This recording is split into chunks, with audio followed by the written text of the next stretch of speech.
It's all right. Like I'm still gonna watch it, but that's it.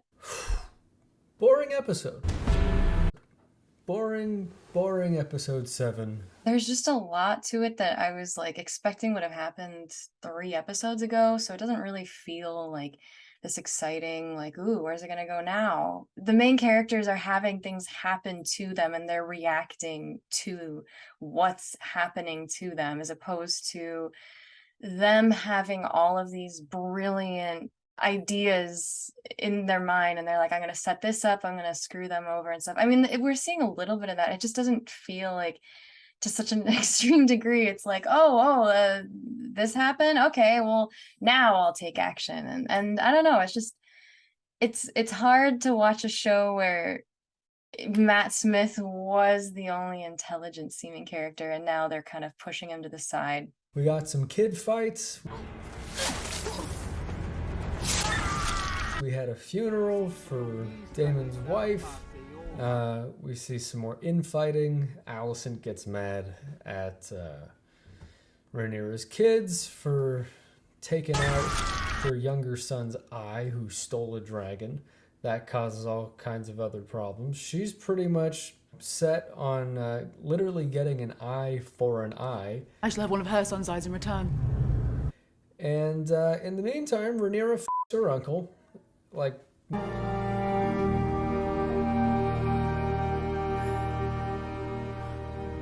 no question, that definitely happened this time.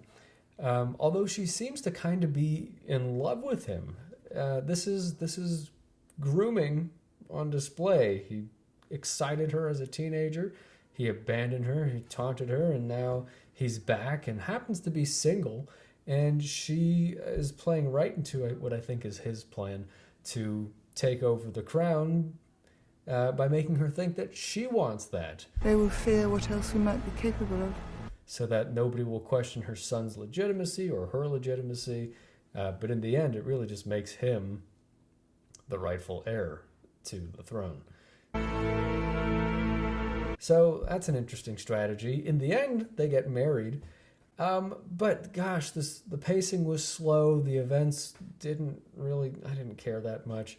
Meanwhile, Alicent has really shown her character here. She doesn't care quite so much about the power. Maybe she does.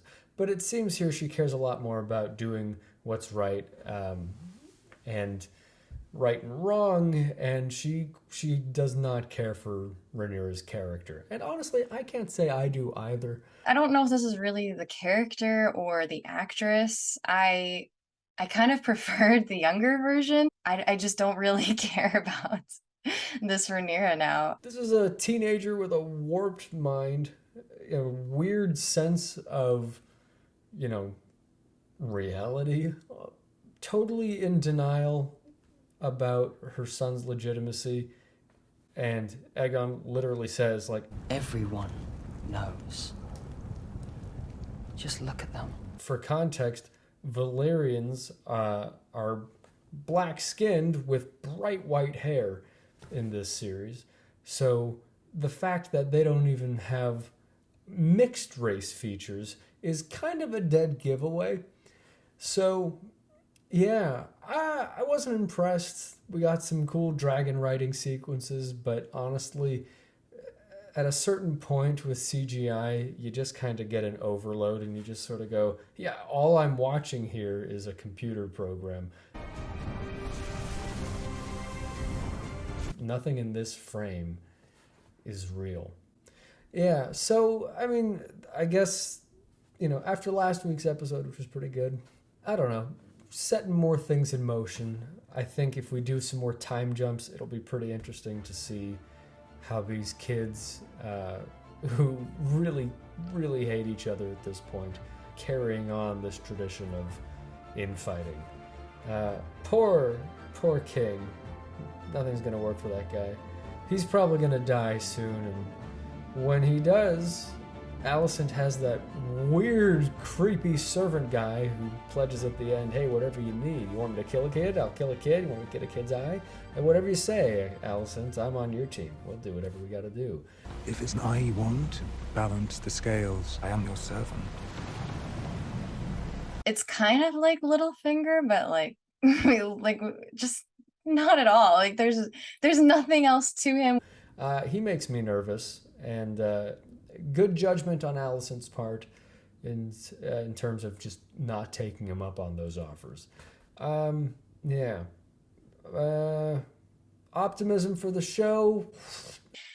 We haven't seen anything happen on the sidelines of like any character really being a double agent in any situation for the most part. I don't know if maybe that's going to happen later on, but it's just like, I don't know. It's just, it's a very simplified version of Game of Thrones, which I mean, I guess if you didn't like the original one, maybe that's okay. We have, I think, 3 more episodes. Usually episode 9 in a Game of Thrones show was a big battle, but they're not at war with anybody. So that'd be hard to pull off. So hopefully they don't waste an episode on that. What did you think of the episode? I thought it was boring. I thought it was really, really boring, and here I am talking about it. Let me know, and subscribe to Oh So Curious, and be part of this content commenter community. Okie dokie, that's a co. Well, I'll see you next week when we are forced to watch episode 8. Goodbye.